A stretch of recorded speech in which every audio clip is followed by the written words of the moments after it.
साथियों, अगर अभी तक आपने हमारे चैनल सोशल जंग को सब्सक्राइब नहीं किया है तो सब्सक्राइब जरूर करें और बेल आइकन दबाना ना भूलें ताकि हर लेटेस्ट धमाकेदार खबरों की अपडेट आप तक पहुंचाई जा सके।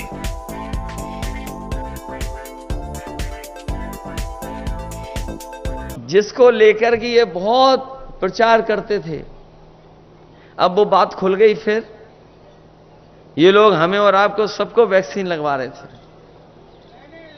और जबरदस्ती वैक्सीन लगवा रहे थे।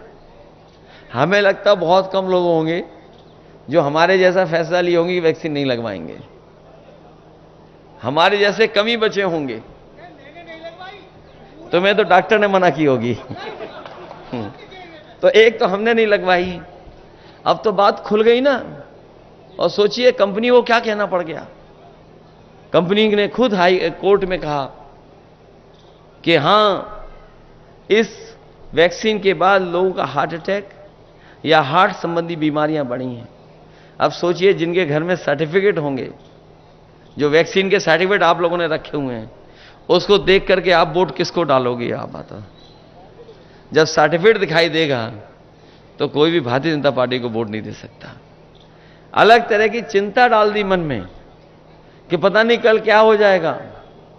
तभी तो क्या कहते थे कि अफसर ढूंढना चाहिए, कोई नारा दिया था उस समय उन्होंने। तो सोचिए क्या अफसर ढूंढा उन्होंने कि वैक्सीन वालों से भी इन्होंने चंदा वसूल लिया। इसलिए बहुत से ऐसे सवाल हैं जिसका जवाब भारतीय जनता पार्टी के पास नहीं है। लेकिन सबसे बड़ा सवाल जनता के बीच में यही है कि ये संविधान बदल देंगे और संविधान बदलने के बाद हमारे अब के अधिकार छिन जाएंगे। हमें आपको जो सम्मान मिलता है वो भी ये छीनना चाहते हैं। और सच्चाई तो ये है कि बाबा साहब भीमराव अंबेडकर जी का दिया और संविधान ही हमारी संजीवनी है, जो हमें आगे बढ़ने का मौका देता है। यही संविधान हमें अधिकार देता है एक वोट का। और ये अगर संविधान बदल दिया तो हो सकता है भारतीय जनता पार्टी के लोग हमें और आपको जो वोट देने का अधिकार है वो भी छीन लें।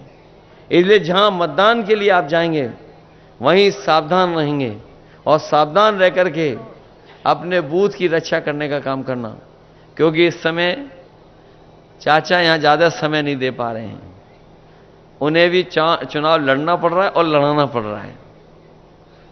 तो उनकी भी इच्छा हम लोगों ने पूरी की है।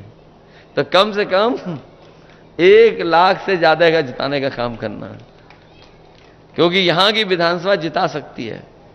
और कोई वर्ग ऐसा नहीं है जो वोट ना देना चाहता हो आपको और हमको।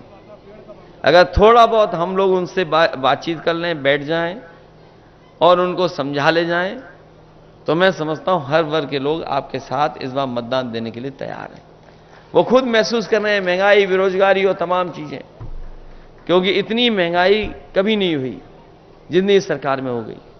जब आज हम और आप लोग 1 मई को है, ये हमारे मजदूर भाई जानते होंगे, आज का दिन पूरी दुनिया में याद करता है मजदूरों को। तमाम उन लोगों को याद करता है जिनका योगदान है काम कर करके समाज और देश को आगे बढ़ाने के लिए। ये जो लेबर डे है, आज की तारीख के दिन योगदान, संघर्ष और उनके किए हुए कामों से जो तरक्की हो रही है उसको सब याद करते हैं। जो साथी कानून को समझते होंगे, इन्होंने कोरोना की आड़ में लेबर लॉ, जिसके लिए मजदूरों को अधिकारों को पाने के लिए मजदूरों को न जाने कितना संघर्ष करना पड़ा था। दुनिया में जहां जहां मजदूर संगठन थे, उन्होंने कई मौकों पर संघर्ष किया।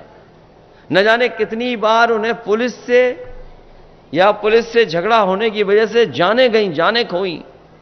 न जाने कितने पुलिस के लोग इस आंदोलन में शहीद हुए। उसके बाद जो लेबरों को अधिकार मिले थे, मजदूरों को अधिकार, इन भारतीय जनता पार्टी के लोगों ने कोरोना की आड़ में उन कानूनों को भी ऐसा कर दिया है कि अब लेबर के पक्ष में वो कानून नहीं है। तो सोचिए आड़ में क्या नहीं कर सकते ये लोग। इन्होंने छिप करके हमारे तमाम मजदूरों को जो कई 100 वर्षों के संघर्ष के बाद जो अधिकार मिले थे, जो उन अधिकारों को छीनने भी काम किया है। इसलिए इनसे सावधान रह करके इन भारतीय जनता पार्टी को हटाने का काम करना। जो पहले और दूसरे चरण के वोट पड़े हैं, उस चरणों में भारतीय जनता पार्टी और उनके सहयोगी लोग बहुत पीछे छूट गए हैं। पीछे छूट गए, इसीलिए उन्होंने अपना 400 पार का नारा बदल दिया। न केवल नारा बदला है, बल्कि उनके भाषणों में आप देखो क्या भाषा का इस्तेमाल हो रहा है। जो भाषा बोली जा रही है वो लोकतंत्र में कोई स्वीकार नहीं कर सकता।